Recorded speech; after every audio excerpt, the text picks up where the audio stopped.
Matapos ang nangyaring pukpukan o hatawan ng baton dito sa Ayungin Shoal dahil nga lumapit mga tol, no, sumugod itong CCG o China Coast Guard dito sa Ayungin Shoal at bilang tugon ay nilapitan sila ng ating mga kasundalo para paalisin. Pero 'di ba binaliktad nila ang sitwasyon at pinapalabas nila na Pilipinas ang nanguna kahit na sila naman talaga ang lumapit doon mga tol, no. Ngayon, tinangka pa daw umanong harangin ng China Coast Guard etong medical evacuation sa dalawang sundalong sugatan o yung mga napalo doon sa nangyaring ang komosyon o insidente.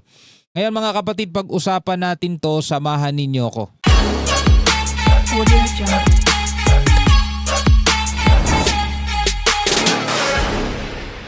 Alright, magandang araw sa inyong lahat. Welcome ulit sa ating bagong video reaction, review, commentary, opinion, criticism at kung ano-ano pa. So ito yung pinakabagong kaganapan ngayon, update dito sa may Ayungin Shoal kung saan nga nagkaroon ng komosyon itong isang araw at nagkapaluan nga dyan sa pagitan ng Philippine AFP at saka ng China Coast Guard.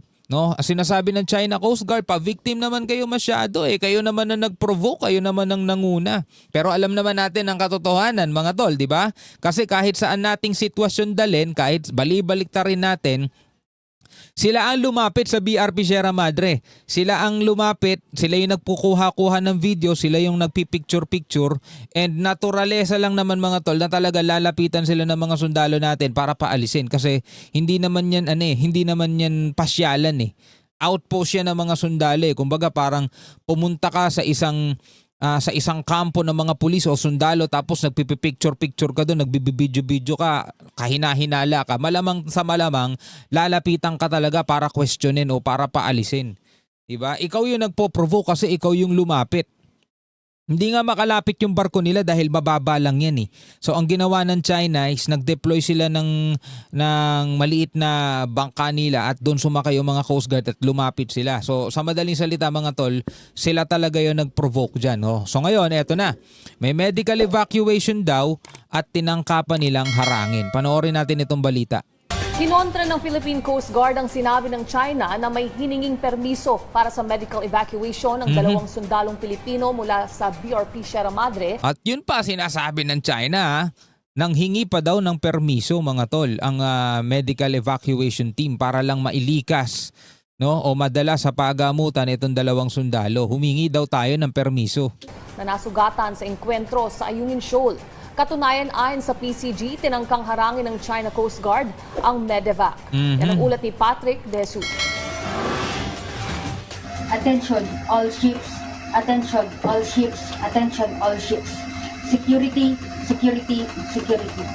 Mula nang umalis sa Puerto Princesa, Palawan, pasado alas 11 ng gabi noong Lunes patungong Ayungin Shoal, kada 30 minuto ang ipinapadalang radio announcement ng BRP Melchora Aquino ng Philippine Coast Guard kaugnay ng isasagawang medical evacuation sa dalawang sundalong Pilipino mula BRP Sierra Madre na nasugatan matapos ang naging engkwentro sa mga tauhan ng China Coast Guard. Kasama sa medevac ang isa pang barko ng PCG na BRP Malapascua. Any obstruction of this medical evacuation places human life at risk will be your full responsibility. Baka ang pag-aakala ng China mga tol, yung ginagawang radio challenge nitong BRP Melchora Aquino is paghingi ng permiso at pagpapaalam na ang gagawin nila dyan is wala maliban sa pag-rescue o pag-evacuate doon sa dalawang sundalo. Baka yun yung interpretation nila doon sa radio challenge na yan. Bago mag-alas 7 ng umaga kahapon sa distansyang 14 nautical miles mula Ayungin Shoal, isang barko ng China Coast Guard ang nag-radio challenge para sabihing babantayan nila ang medevac sa kabila ng humanitarian consideration. Your operation is required. O, diba?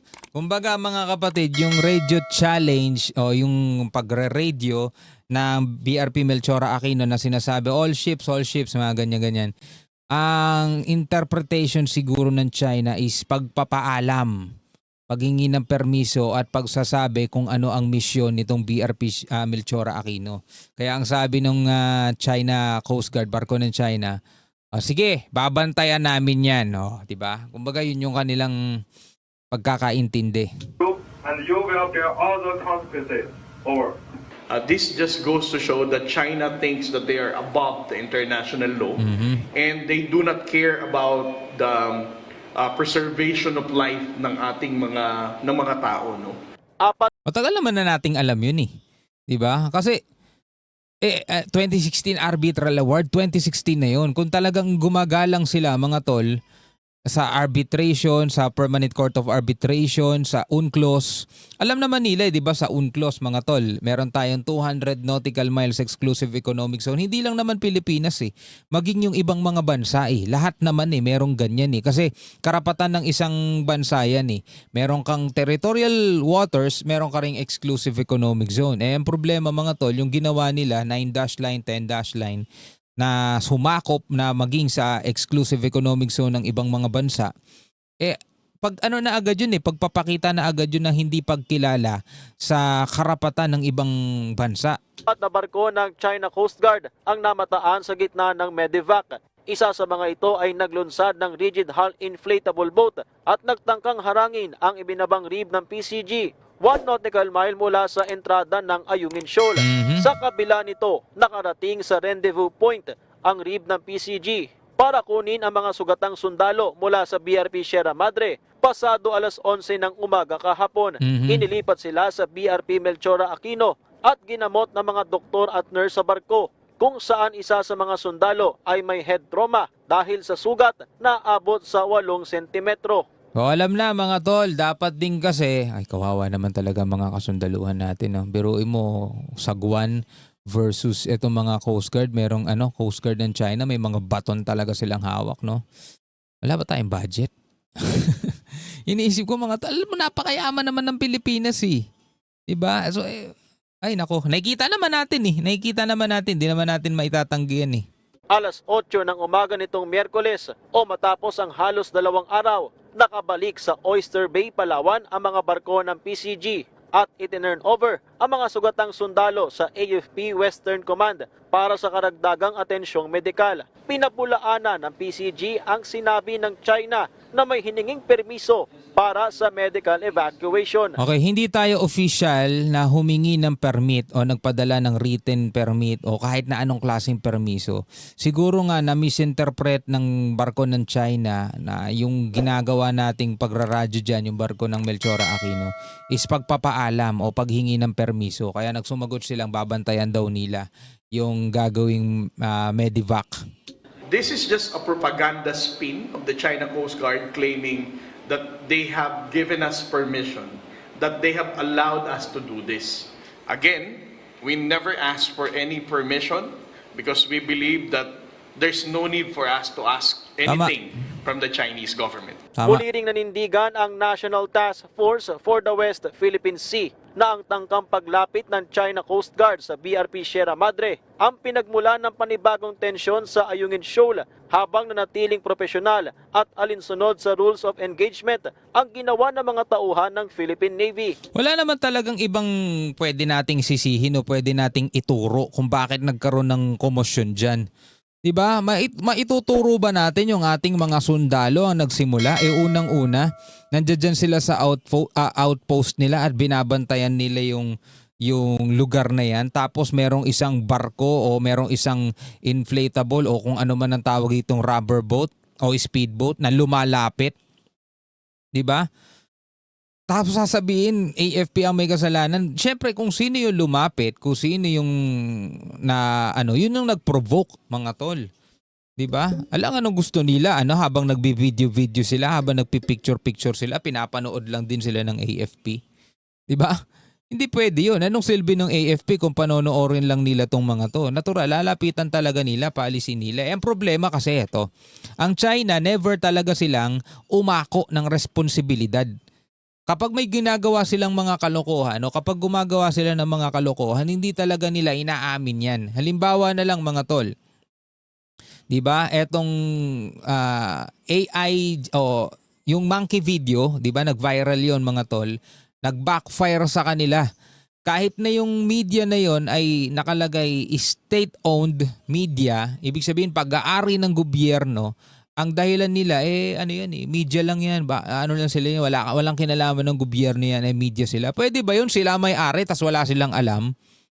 'Di ba? Halimbawa, ikaw may-ari ka ng restaurant, posible bang may ibinibentang pagkain yung restaurant mo nang hindi mo alam o hindi man lang pinaaprubahan sa iyo, 'di ba? Kasi eto mga tol, eto, pakita ko sa inyo mula rito sa GMA News.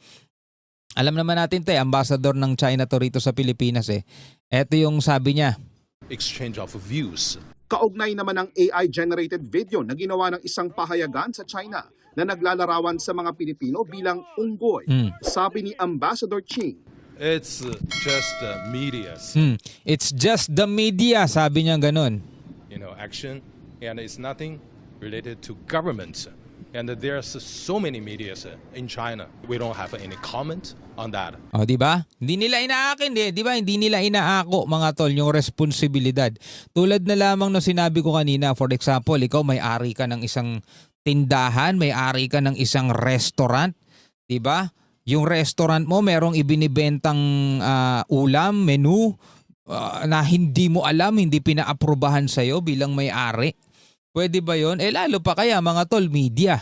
'Di ba? Ang media mga tol, kapag naglabas ka halimbawa ng balita diyan at fake news pala o kaya balita na pwedeng magkaroon ng issue, mag-backfire sa kumpanya mo, bilang may-ari, responsibilidad ka dun. Ang tanong, sino ba may-ari nung China Daily? Yun ba ipag-aari ng isang private company, citizen? Di ba nakalagay nga dun state-owned? Pag-aari ng gobyerno. So anong sasabihin nila nga walang kinalaman ng gobyerno dyan? Lokohin nila, lelang nila. Anyway, bilang mga Pilipino, ano ang inyong masasabi tungkol dito? Pwede kayo magbigay ng inyong sariling komentaryo, inyong sariling opinion. Hanggang sa muli mga tol. Peace out.